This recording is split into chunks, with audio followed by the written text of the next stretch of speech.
One nation one election को लोकसभा में अस्वीकार कर लिया गया और इसी के साथ सियासत को हवा देने वाला एक और बड़ा मुद्दा मिल गया है। केंद्रीय कानून मंत्री अर्जुन राम मेघवाल ने लोकसभा में एक देश एक चुनाव का प्रस्ताव रखा। इसके समर्थन में 269 वोट पड़े, जबकि विरोध में 198 वोट पड़े। ये रिपोर्ट देखिए।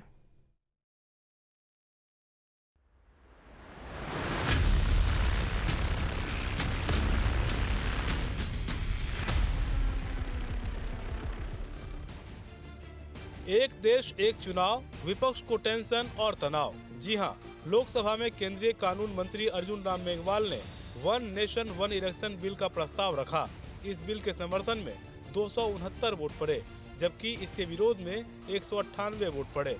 हालांकि अंत में इसको चर्चा के लिए स्वीकार कर लिया गया है, लेकिन उससे पहले ये भी जान लेते हैं कि बिल स्वीकार होने के बाद की प्रक्रिया क्या हो सकती है। बिल को जेपीसी भेजा जा सकता है। गृह मंत्री अमित शाह ने दिए संकेत। जेपीसी में विस्तार से चर्चा होगी। जेपीसी सभी पक्षों से विस्तार से चर्चा करेगी। जेपीसी बिल पर अपनी रिपोर्ट देगी। जेपीसी रिपोर्ट के बाद दोबारा बिल पेश होगा। बड़ा सवाल ये जरूर है कि आखिर बीजेपी इस बिल को लाने के पीछे क्यों पड़ी हुई है।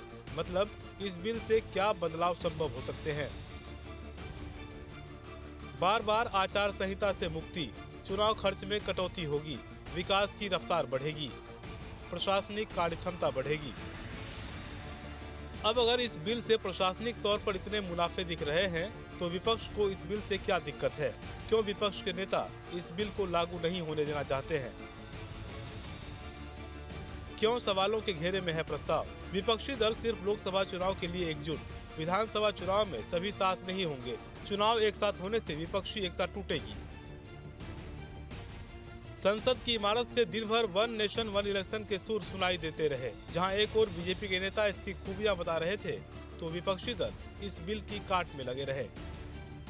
वन नेशन वन इलेक्शन को लेकर जो लोकसभा में आज संशोधन विधेयक पेश हुआ है, जो जेपीसी को रेफर करने के लिए माननीय मंत्री जी ने कहा है। जेपीसी में सभी पार्टी के वरिष्ठतम लोग रहते हैं, उसमें भी लोकतांत्रिक तरीके से चर्चा होगी। उसके बाद जब सदन में बहस के लिए आएगा तो विस्तार से चर्चा होगी। लेकिन ये संसदीय रिफॉर्म्स की दिशा में एक बहुत बड़ा ऐतिहासिक कदम है। माननीय मोदी जी हमेशा मिनिमम गवर्नमेंट मैक्सिमम गवर्नेंस पर विश्वास करते हैं।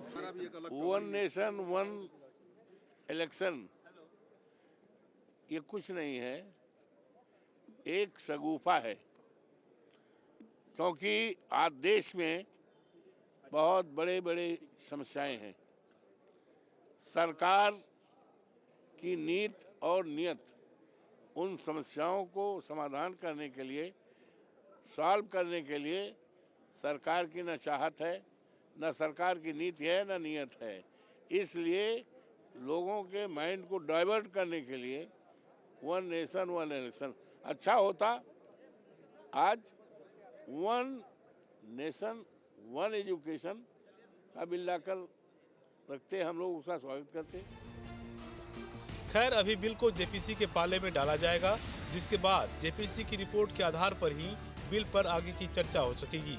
मगर उससे पहले जिस तरह से संसद की इमारत में सियासी सुर सुनाई दे रहे हैं, वो जल्द थमते नहीं दिख रहे। Team news state.